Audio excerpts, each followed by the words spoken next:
Defiled states of mind. 6 kinds of defiled states of mind conditioned by ignorance can be identified.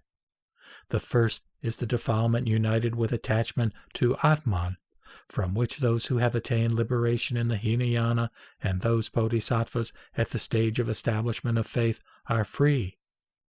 The second is the defilement united with the continuing mind, from which those who are at the stage of establishment of faith and who are practicing expedient means to attain enlightenment can gradually free themselves and free themselves completely at the stage of pure-heartedness.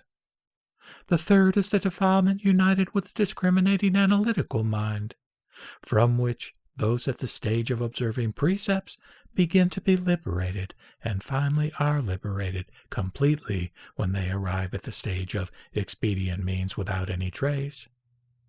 The fourth, disunited from the represented world of objects, from which those at the stage of freedom from the world of objects can be freed.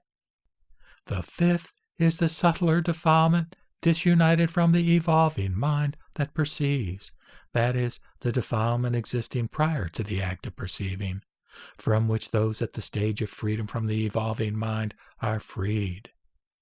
The sixth and most subtle is the defilement disunited from the basic activating mind, from which those bodhisattvas who have passed the final stage and have gone into the stage of Tathagatahood are freed.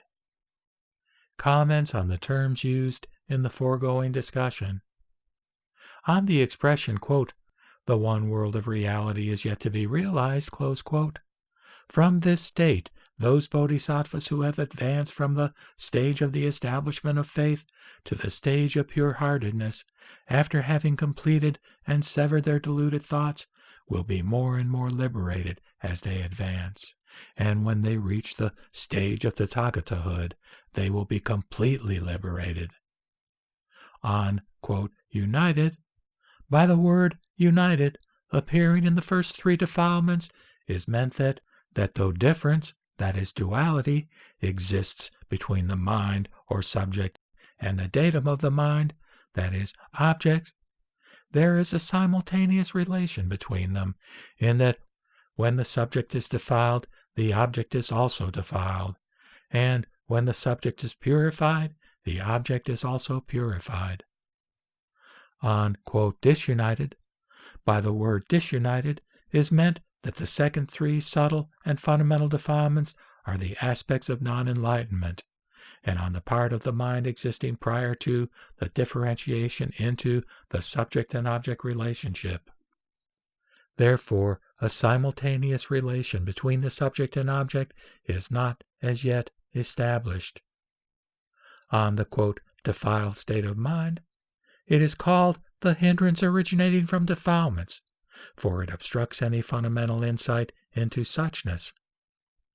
On, quote, "ignorance," ignorance is called the hindrance originating from misconceptions of objects, for it obstructs the wisdom that functions spontaneously in the world.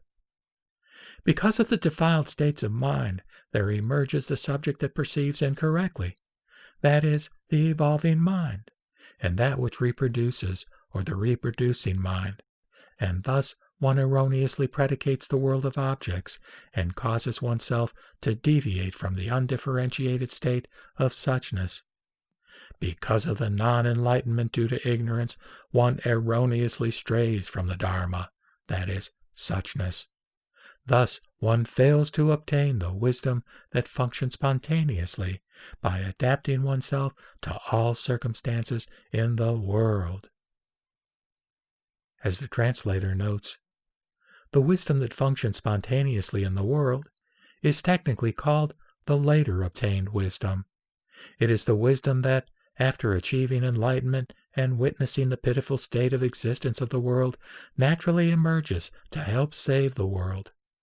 When a person caught in a vicious cycle of frustration awakens to his essential being, returns to the absolute order, and reinstates suchness in himself, he can, for the first time, see the suffering world in its full scope.